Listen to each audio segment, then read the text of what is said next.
जय जय श्री राधे। हरे कृष्णा। कार्तिक मास शुरू हो गया है। आप सभी को कार्तिक मास की बहुत बहुत शुभकामनाएं। और आज मैं आपको कार्तिक मास की कहानी बताती हूँ। बहुत सारी है, रोज मैं एक कहानी आपको बताऊंगी। तो उसमें आज गणेश जी महाराज की हम कहानी शुरू करते हैं। बोलिए दुख हरता सुख करता गणेश जी महाराज की जय हो। रिद्धि सिद्धि की जय हो। शुभ लाभ की जय हो। लक्ष्मी माता की जय हो। एक बुढ़िया थी, वो गणेश जी की पूजा करती थी। बहुत साल हो गए थे उसको गणेश जी की पूजा करते करते। तो गणेश जी महाराज ने सोचा आज मैं क्यों ना बुढ़िया की परीक्षा लेता हूँ, या मैं उसको वरदान देने जाता हूँ कि रोज ये मेरी पूजा करती है, तो आज मैं इसको वरदान देता हूँ। वो बुढ़िया माँ के पास आ गए। बुढ़िया के माँ के पास आए। बुढ़िया माँ से बोले कि माँ, मैं तेरे को एक वरदान देना चाहता हूँ, तू जो भी चाहे वो मांग ले, मैं तेरी पूजा से बहुत खुश हूँ। बुढ़िया माँ बोली कि भगवान, मैंने आपकी पूजा की है लेकिन बिना किसी स्वार्थ के की है, और मुझे तो कुछ मांगना नहीं आता, मैंने तो आज तक कभी कुछ मांगा नहीं। तो वो बोले तभी तो मैं कह रहा हूँ कि तू कुछ मांग ले, तूने आज तक कभी कुछ अपने लिए नहीं मांगा। उसने कहा भगवान, मुझे तो कुछ नहीं मांगना आता। उसने कहा ठीक है, मैं कल आऊंगा, जब तक तू अपने बहू बेटों से और पूछ के रख ले, अपने पति से पूछ के रख ले कि मुझे क्या मांगना चाहिए, मुझे क्या वरदान मिले। बोले ठीक है। वो गणेश जी महाराज अंतर ध्यान हो गए। जब वो अंतर ध्यान हो गए तो बुढ़िया माँ आई और अपने बेटे बहू से बोली कि ऐसे ऐसे गणेश जी ने मुझे आज दर्शन दिए, उन्होंने कहा कि मैं तेरी पूजा से खुश हूँ, तू कुछ मांग ले, मुझे तो कुछ मांगना नहीं आता, बताओ मैं क्या करूँ। तो उसने कहा, बहू बोली, अरे माँ आप कुछ मत मांगो, आप तो बस एक अपने लिए एक पोता मांग लो जो आपकी गोदी में दिन रात खेलता रहे, घर में किलकारियां गूंज उठे। बोले उसको बात को समझ में नहीं आई। कहते नहीं, ये तो अपने मतलब की बात बोल रही है। फिर उसने बेटे से पूछा।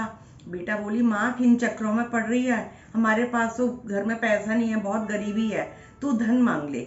उसने कहा ये भी बात मेरी समझ में नहीं आई, धन तो इन्होंने अपने लिए किया, मैं क्या करूंगी, मेरी कितने दिन की जिंदगी है जो मैं धन करूंगी, मेरा तो गुजारा चल रहा है। फिर वो अपनी पति के पास गई।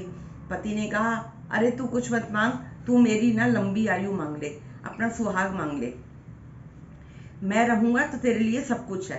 उसने कहा, इसने भी अपनी आयु मांग ली।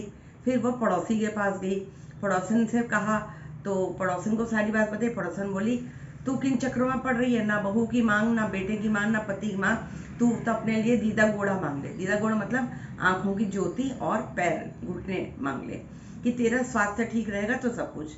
उसने कहा नहीं, समझ में नहीं आया। सोचने लगी क्या मांगू क्या मांगू। अगले दिन गणेश जी महाराज आए। बोले हाँ माता बोल, तूने सोच लिया क्या मांगना है, आज बता, आज मैं देने आया हूँ। तो बुढ़िया माँ बोली कि हाँ ठीक है गणेश जी महाराज, आपकी जय हो, और बस मुझे कुछ नहीं चाहिए, मुझे मतलब मेरा सुहाग दो, और मेरे घर में एक पोता हो जिससे जो है वो सोने के कटोरे में मैं उसको, मेरे को आंखें और घोड़े दे दो, और जिससे मैं अपने पोते को सोने के कटोरे में दूध पीता दे सकूं और मैं उसका लालन पालन कर सकूं। मेरा सुहाग देना और निरोगी काया देना मुझे, बस मुझे और कुछ नहीं चाहिए। तो गणेश जी महाराज हंसने लगे। बोले अरे माँ, मैं कल तक तो तू ये कह रही थी कि मुझे कुछ मांगना नहीं आता, और तूने तो आज मुझे ठग लिया, तूने तो मुझे सब कुछ मांग लिया। चल कोई बात नहीं, तथास्तु। उन्होंने ये कह के वरदान दे दिया। कहते तुमने तो सब कुछ मांग लिया, अपने आंखें और घोड़े मांग लिए, घुटने मांग लिए, पोता मांग लिया, और धन धान्य मांग लिया कि सोने के कटोरे में दूध पीता है वो, और सुहाग मांग लिया कि पति की आयु मांग ली, और निरोगी काया और घर में माया, सब कुछ तो मांग लिया, बचा क्या। तो बस भगवान ने तथास्तु कहा। बुढ़िया माई के घर में सब कुछ हो गया, उसकी आंखें ठीक हो गई, घुटने ठीक हो गए, और पति की लंबी आयु मिल गई, घर में पोता आ गया, धन धान्य हो गया। भगवान जैसा बुढ़िया माई को दिया वैसा हम सबको दे, और कहानी सुनने का हुंकारा पड़ते रहे। बोली गणेश जी महाराज की जय, बोली कार्तिक के ठाकुर की जय। इसी तरह से मैं आपको रोज एक कहानी सुनाऊंगी कार्तिक की। अगर आपको अच्छा लगे तो उसे आगे आगे लाइक कीजिएगा, शेयर कीजिएगा और कमेंट करना मत भूलिएगा। और अगर आप मेरे चैनल पर नए हैं तो सब्सक्राइब जरूर कीजिएगा। जय जय श्री राधे, जय जय श्री राधे श्याम।